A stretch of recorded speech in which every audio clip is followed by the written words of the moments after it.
I'm rather proud to have an Irish link and also to have a multi-religious background. And so this story about the park in Rathgar, Herzog Park, hits quite finely. It's one of the least controversial places in Dublin. Tennis courts, dog walkers, a quiet corner of a leafy middle-class suburb. Yet in the past week it's become the stage for a very modern culture war drama about history, anti-Semitism, Palestine, and who gets to decide what is appropriate, what a name means. The story unfolds with people like Michael Martin, the Taoiseach, and Haim Herzog himself. So there's a range of comments from a former Taoiseach to the current president of Israel. Herzog Park was named in 1995 Chaim Herzog, the sixth president of Israel, born in Belfast in 1918, raised in Dublin where his father was the chief rabbi of Ireland. In June, a Sinn Féin councillor proposed renaming the park after Hind Rajab, a 6-year-old girl killed in Gaza as an act of solidarity with Palestinians. The Commemorations Committee recommended removing the Herzog name and consulting on a new one. That might have stayed a relatively local row, but it didn't. The proposal intersected with Ireland's already fraught relationship with Israel, its recent recognition of a Palestine state, and the wider anger over Gaza. Within days, Israel's President Isaac Herzog, Chaim's son, condemned the move as shameful and disgraceful, which I think it is. Ireland's chief rabbi, Yoni Vida, called it a shameful erasure of Irish Jewish history, and US and Israeli politicians piled in and Jewish organisations abroad mobilised against the change. Then on the eve of the vote, the whole thing juddered to a halt. Dublin City Council's chief executive, Richard Shakespeare, announced that the statutory procedure for changing a place name had not been followed. Regulations for the required secret ballot under the Local Government Act had not been put in place. Legally, the council had, in his words, walked ourselves into a problem and had failed miserably. The motion was pulled from the agenda, sent back to the Commemorations and Naming Committee. Local democracy meets legislative limbo. But before that procedural escape hatch opened, the political pressure from the top of government was intense. Michael Martin, the Taoiseach, urged the motion be withdrawn in its entirety and not proceeded with. He called it a denial of our history that will without any doubt be seen as anti-Semitic and overtly divisive and wrong. His argument has three layers. Firstly, the Irish-Jewish history. Removing Herzog's name would erase the distinctive and rich contribution of Jewish communities to Irish life, including participation in the War of Independence and the early state.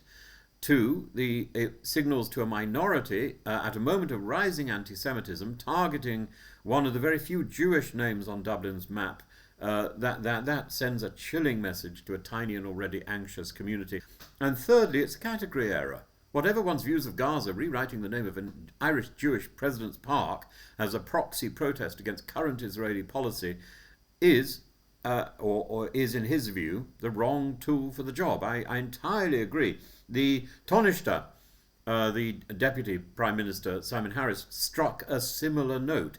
He said he completely opposed plans to rename Herzog Park, calling the proposal wrong and defensive and framing it as a violation of Ireland's self-image as an inclusive republic. Crucially, both men insisted that one can be sharply critical of Israel's conduct in Gaza, as I am, and the West Bank, as I am, as the Irish government has been, without erasing Jewish symbols at home. Harris's line is essentially, our foreign policy can be pro-Palestinian, our domestic civil space must still protect and honour Irish Jews.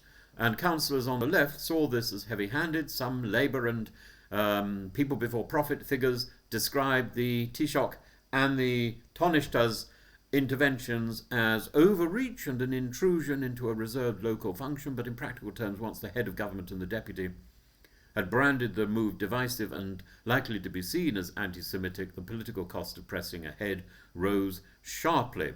Part of the problem is that many people had no idea who Herzog was until this week.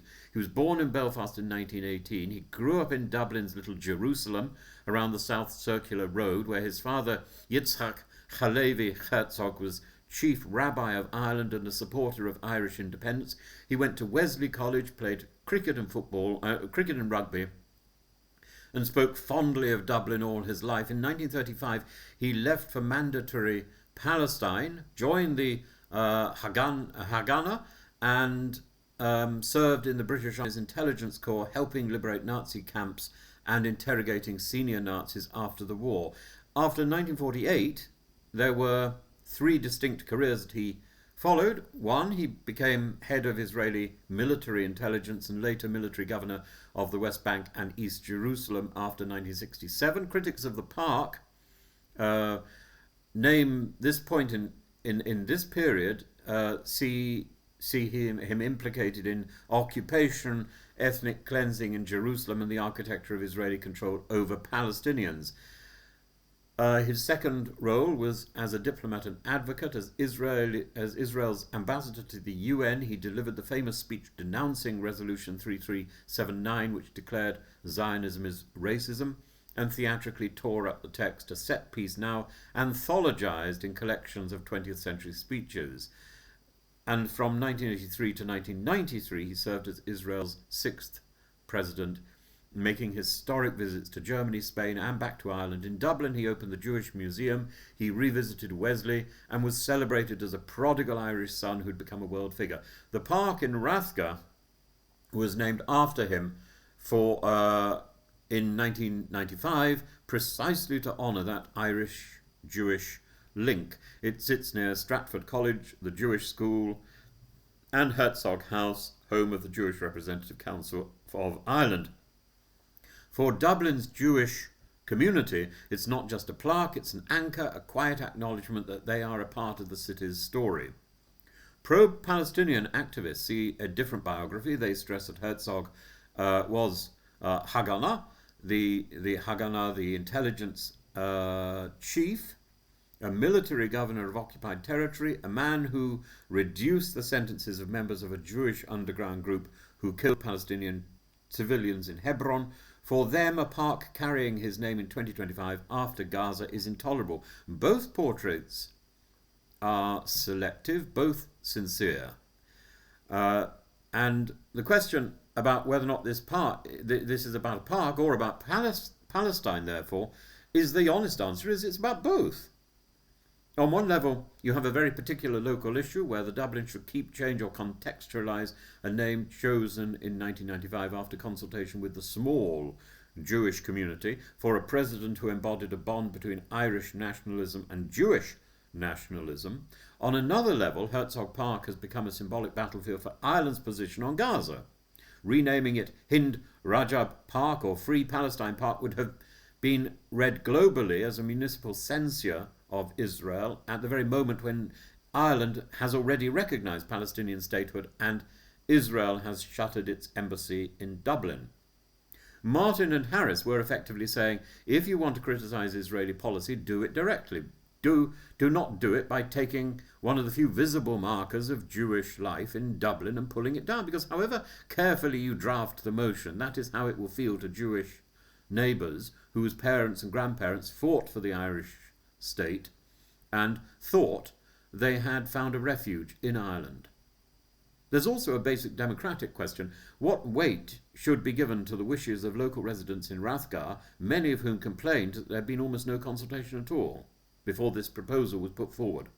How far should central government lean on local councils when it believes the decision has implications for minority rights and Ireland's reputation abroad? Right now, the formal position, therefore, and how Dublin is involved in all this is oddly anticlimactic. The renaming motion has been withdrawn on legal grounds and sent back to the Commemorations and Naming Committee. The Council's chief executive has apologised, accepted full responsibility for what he called a systemic failure. The park continues to be Herzog Park, at least for now. Practically, though, several things are clear. Herzog's name is not neutral anymore. Whatever happens, that sign in Rathgar now carries the weight of Gaza, anti-Semitism debates, and Ireland's foreign policy. The easy, sleepy consensus of 1995 is gone. By calling the proposal divisive and wrong, and stressing the risk that it would be seen as anti-Semitic, Martin and Harris have signalled that erasing Jewish names from the map is a step too far, even for a government otherwise sharply critical of Israel. And whatever view one takes on the merits, it's extraordinary that a controversy of this scale could be allowed to mushroom before somebody noticed that the regulations for a secret ballot under the 2001 Act were never commenced. It's exactly this sort of bureaucratic slippage that corrodes public trust in local council affairs and indeed in national government.